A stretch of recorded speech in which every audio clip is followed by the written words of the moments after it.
Brisk walk करें, पहले अपने ऑक्सीजन की सैचुरेशन देखें, फिर हम 6 मिनट तक ब्रिस्क वॉक करें। यदि हम 6 मिनट की ब्रिस्क वॉक के बाद हमारी ऑक्सीजन की सैचुरेशन कम हो रही है, इसका मतलब है कि हमारा कि ऑक्सीजन की कमी के डर से लोग ऑक्सीजन कंसंट्रेटर भी खरीद रही हैं। हेलो फ्रेंड, कैसे हैं आप सब? मैं हूँ राखी खोसला। उम्मीद करती हूँ कोरोना महामारी के समय में आप सभी स्वस्थ होंगे और आप सभी से ये कहना चाहूँगी कि घर में ही रहिए, स्वस्थ रहिए। याद है आपको किस तरह से पर्यावरण को बचाने के लिए और अपने आप को सुरक्षित रखने के लिए हमें बार बार कहा जाता रहा है, हमें बार बार प्रेरित किया जाता रहा है कि ज़्यादा से ज़्यादा पेड़ पौधे लगाएं ताकि हम प्रकृति से फ्री में प्योर ऑक्सीजन ले सकें। लेकिन आज नौबत ये आ गई है कि हमें प्योर ऑक्सीजन लेने के लिए अपनी जेब से पैसे खर्च करने पड़ रहे हैं। पृथ्वी पे तो हम सभी रहते हैं, इंसान के अलावा पेड़ पौधे, जीव जंतु, लेकिन ऑक्सीजन की कमी सबसे ज़्यादा इंसानों को ही क्यों खल रही है? आज ऑक्सीजन की कमी के कारण पेड़ पौधे टूट कर क्यों नहीं गिर रहे हैं? आज ऑक्सीजन की कमी के कारण जीव जंतु क्यों नहीं मर रहे? आखिर ऐसा क्या है कि ऑक्सीजन की कमी सबसे ज़्यादा इंसानों पर ही महसूस की जा रही है? अब इसके एवज में, इसके जवाब में आप कहेंगे कि कोरोना वायरस का खतरा बना हुआ है। कोरोना वायरस का खतरा इंसानों पर इसलिए है क्योंकि कोरोना वायरस एनिमल से आया हुआ वायरस है जो इंसानों में ही प्रवेश किया है। कोविड-19 है, ये ह्यूमन वायरस नहीं है, ये एनिमल का वायरस है। तो कोरोना वायरस का खतरा इतना अधिक बढ़ गया है कि चारों तरफ को हल्ला मचा हुआ है ऑक्सीजन को लेकर। वनस्पति ऑक्सीजन की सबसे अच्छी फैक्ट्री मानी जाती है। हमारे आसपास 21% वायुमंडल में ऑक्सीजन है, हमारी बॉडी में 35% ऑक्सीजन है। पानी ऑक्सीजन का अच्छा स्रोत है। तो जब हमारे नेचर में, हमारे आसपास इतनी ऑक्सीजन अवेलेबल है, तो फिर आखिर इंसान को ऑक्सीजन का खतरा क्यों मंडरा रहा है? WHO की बात की जाए तो WHO का कहना है कि नेकेड आई से इंसान देख नहीं सकता कोरोना वायरस को। कोरोना वायरस जानलेवा वायरस है। ठीक उसी तरह ऑक्सीजन भी हमें नेकेड आई से नहीं दिख सकती। ऑक्सीजन हमारे लिए जीवन रक्षक है। तो एक तरफ इंसान कोरोना वायरस का डर और दूसरी तरफ इंसान ऑक्सीजन की कमी का खतरा महसूस करके अपने दिलो दिमाग में इतना ज़्यादा खौफ क्यों बना के बैठा हुआ है? ये तमाम सवाल हैं। इसीलिए आज इन सारे सवालों का जवाब देने के लिए मैं एक बार फिर जा रही हूँ सिविल हॉस्पिटल, जहाँ मैं बात करूँगी chief medical officer doctor Vijay Dahiya जी से और उन सारे सवालों का जवाब आप तक पहुँचाऊँगी। और मैं चाहती हूँ कि आपके मन में भी इस तरह का सवाल है तो कमेंट बॉक्स में यस नो करके हमें आप रिप्लाई कर सकते हैं, या फिर आपके पास कोई इंक्वायरी है ऑक्सीजन मास्क या कोरोना वायरस को लेकर तो आप हमें कमेंट बॉक्स में लिखकर अपनी इंक्वायरी पूछ सकते हैं। और साथ ही साथ अगर आप कोई राय देना चाहते हैं तो हमें कमेंट बॉक्स में राय भी दे सकते हैं। तो चलिए मैं चलूँ सिविल हॉस्पिटल के लिए निकलूँ, डॉक्टर से बात करूँ। इससे पहले मैं चाहूँगी कि आप हमारे चैनल को सब्सक्राइब करके मुझे सपोर्ट करिए। अगर आपको मेरी वीडियो पसंद आ रही है तो वीडियो को लाइक करिए। अगर आपको मेरी वीडियो नॉलेजेबल लगती है तो ज़्यादा से ज़्यादा शेयर करिए। तो चलिए देर नहीं करते, सीधे मिलते हैं chief medical officer doctor Vijay Dahiya जी से और देते हैं सवालों के जवाब।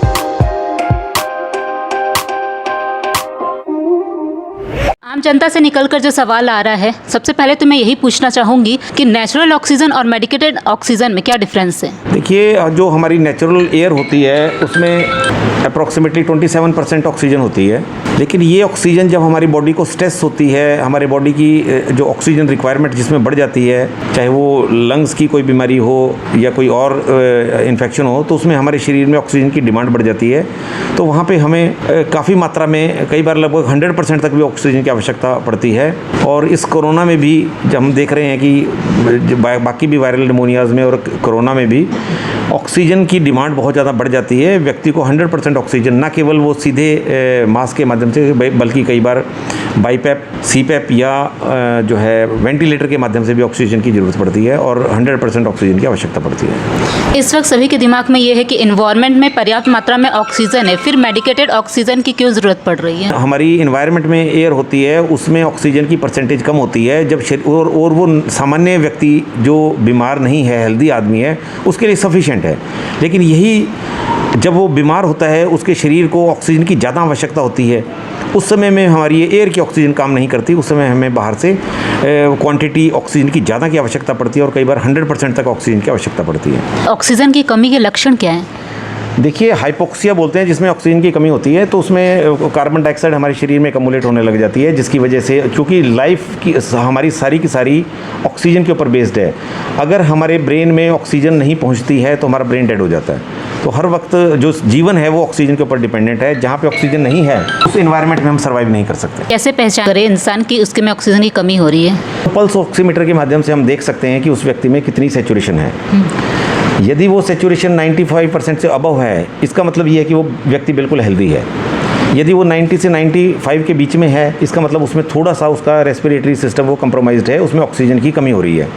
और यदि वो 90 से भी नीचे जा रही है तो इसका मतलब व्यक्ति काफ़ी हद तक कंप्रोमाइज़ है और उसको तुरंत या तो मेडिकल केयर की ऑक्सीजन की या हॉस्पिटलाइजेशन की आवश्यकता है। और इसको कोविड के विषय में और भी अच्छी तरह से परखने के लिए आवश्यक है कि हम 6 मिनट्स का एक स्ट्रेस टेस्ट करें कि हम ब्रिस्क वॉक करें। पहले अपने ऑक्सीजन की सेचुरेशन देखें, फिर हम 6 मिनट तक ब्रिस्क वॉक करें। यदि हम 6 मिनट की ब्रिस्क वॉक के बाद हमारी ऑक्सीजन की सेचुरेशन कम हो रही है, इसका मतलब है कि हमारा लंग्स जो है, हमारी रेस्पिरेटरी सिस्टम है वो कंप्रोमाइज़ हो रहा है।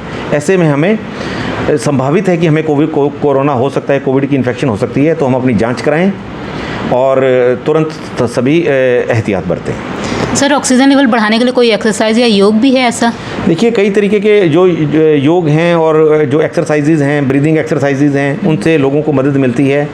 और इसके बारे में बेहतर तो जो इसके जो है इस विषय के जो ज्ञाता हैं वो बेहतर बता सकते हैं। लेकिन ये ज़रूर है कि कई तरीके के योग से और कई तरीके की ब्रीदिंग एक्सरसाइज से रेस्पिरेटरी सिस्टम स्ट्रेंथन होता है, उनको मदद मिलती है। ओके सर, इधर भी देखा जा रहा है कि ऑक्सीजन की कमी के डर से लोग ऑक्सीजन कंसंट्रेटर भी खरीद रहे हैं। ये क्या है ऑक्सीजन कंसंट्रेटर और कितना कारगर है? जिस व्यक्ति को ऑक्सीजन की आवश्यकता है, बेहतर है कि उस व्यक्ति को ऑक्सीजन अवेलेबिलिटी जो है वो हॉस्पिटल में ही उनकी होनी चाहिए।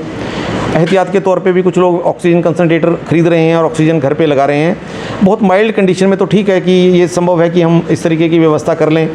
लेकिन अगर हम इस तरीके की हर व्यक्ति व्यवस्था बिना वजह के भी करने लगेगा तो धीरे धीरे हमारे जो रिसोर्सेज हैं वो ख़त्म होते चले जाएंगे।